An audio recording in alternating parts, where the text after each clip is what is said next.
नमस्कार, SPT news में आपका स्वागत है। पेश है 18 मई मंगलवार शाम 7:15 बजे राजस्थान की बड़ी खबरें।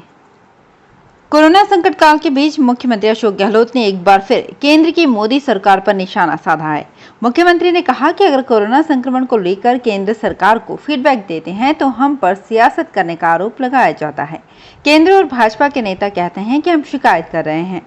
अपने निवास पर आज ऑक्सीजन कॉन्सेंट्रेटर्स के उद्घाटन कार्यक्रम में लोगों को संबोधित करते हुए सीएम ने कहा कि प्रदेश में वैक्सीनेशन का काम चल रहा है।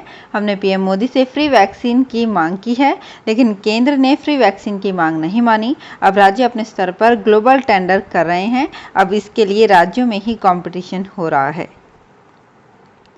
राजस्थान के चिकित्सा मंत्री डॉक्टर रघु शर्मा ने कहा कि शहरों के अस्पतालों में कोरोना संक्रमितों के दबाव को कम करने के लिए प्रदेश के सभी 350 सामुदायिक स्वास्थ्य केंद्रों पर कोरोना संक्रमितों के उपचार की व्यवस्था की जा रही है। उन्होंने कहा कि सरकार इन केंद्रों पर ऑक्सीजन सिलेंडर, ऑक्सीजन कॉन्सेंट्रेटर और अन्य जरूरी दवाओं की भी व्यवस्था सुनिश्चित कर रही है, ताकि ग्रामीण क्षेत्र के लोगों को स्थानीय स्तर पर ही उपचार मिल सके और उन्हें शहरों की ओर रुख नहीं करना पड़े।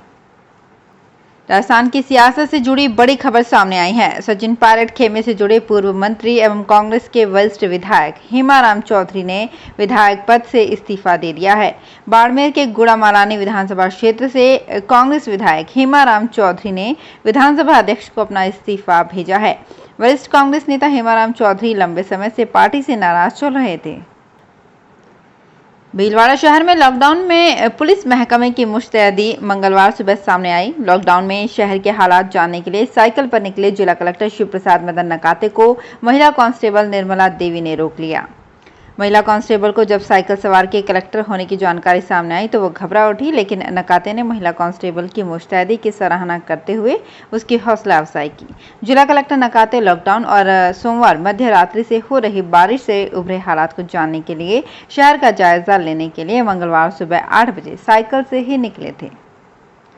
कोरोना संकट में दवाइयों की कालाबाजारी करने वाले सभी हदें पार करने लगे हैं। राजस्थान के कोटा में एक ऐसा ही सनसनीखेज मामला सामने आया है। यहां कोरोना में मरीज के लिए जीवन रक्षक माने जाने वाले रेमडेसिविर इंजेक्शन की कालाबाजारी करते हुए पकड़े गए 2 सगे भाइयों से हुई पूछताछ में बड़ा खुलासा हुआ है।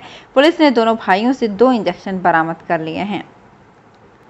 दक्षिण पूर्व अरब सागर से उठे चक्रवाती तूफान ताउते के मद्देनजर मौसम विभाग की ओर से जारी चेतावनी को देखते हुए जैसलमेर जिला प्रशासन अलर्ट मोड पर है और इस बारे में सभी संबंधितों को आगाह किया गया है। जिला कलेक्टर आशीष मोदी ने 19 मई तक चक्रवात की चेतावनी को देखते हुए जिलेवासियों को अपील की है कि वे मेघ गर्जना, आंधी, तूफान और बरसात की स्थिति में घरों से बाहर नहीं निकलें। उन्होंने इसके साथ ही लोगों को अपने मवेशियों को भी सुरक्षित स्थान पर रखने की सीख दी। राजस्थान भाजपा युवा मोर्चा के कार्यकर्ता अब कोरोना संकट काल में सकारात्मक वातावरण के निर्माण की दिशा में भी काम करेंगे। इसके लिए संगठन स्तर पर बकायदा आशावादी भारत अभियान शुरू किया गया है।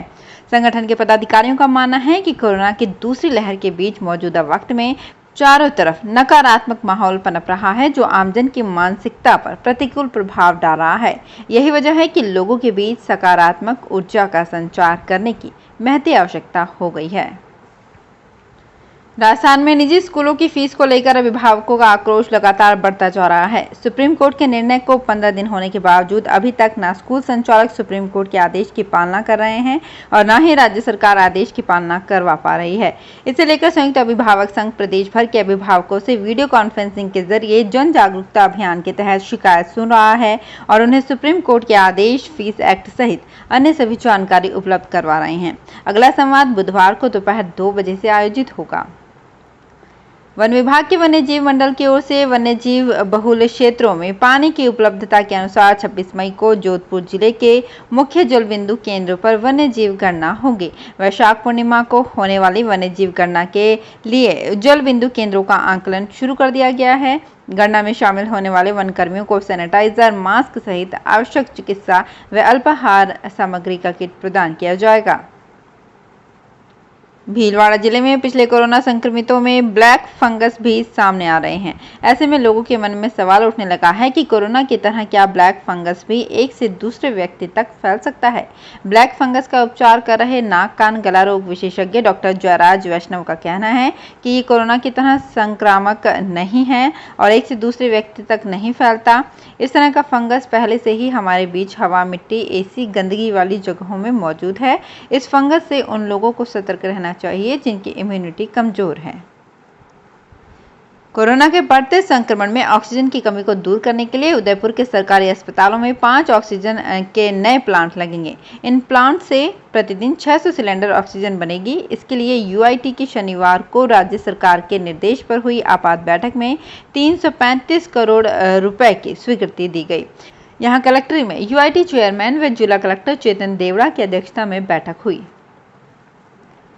भरतपुर जिला प्रशासन सरकारी वेंटिलेटर्स को बांटने से बाज नहीं आ रहा है। हाल ही में 12 मई को जिला प्रशासन ने एक पत्र जारी कर निजी अस्पतालों को अब निःशुल्क वेंटिलेटर उपलब्ध कराने की बात कही है।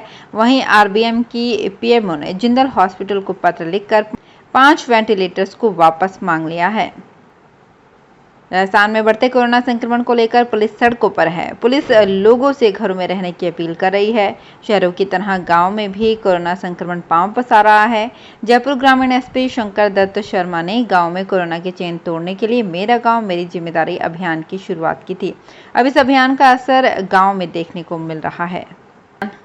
विधिक माप विज्ञान विभाग को जयपुर शहर में जयंती बाजार स्थित फर्म सरीन सर्जिकल सप्लायर्स के बारे में मुनाफाखोरी करने की शिकायतें निरंतर प्राप्त हो रही थी, जिस पर विभाग की टीम ने सोमवार को मौके पर जाकर निरीक्षण किया। निरीक्षण के दौरान विधिक माप विज्ञान टीम को 3 प्लाई सर्जिकल मास्क के 55,000, फेस शील्ड के 975, हेयरिंग एड के 20, ऑक्सीमीटर के 12 एवं ऑक्सीजन रेगुलेटर के 4 नग मिले।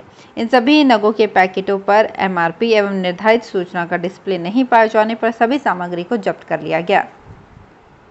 अरब सागर से उठे चक्रवाती तूफान तौकते का गुजरात सीमा से सटे डूंगरपुर जिले में खासा असर देखा जा रहा है। पिछले 2 दिन से जिले में अंधड़ बारिश और बिजली गिरने की घटनाएं हो रही हैं।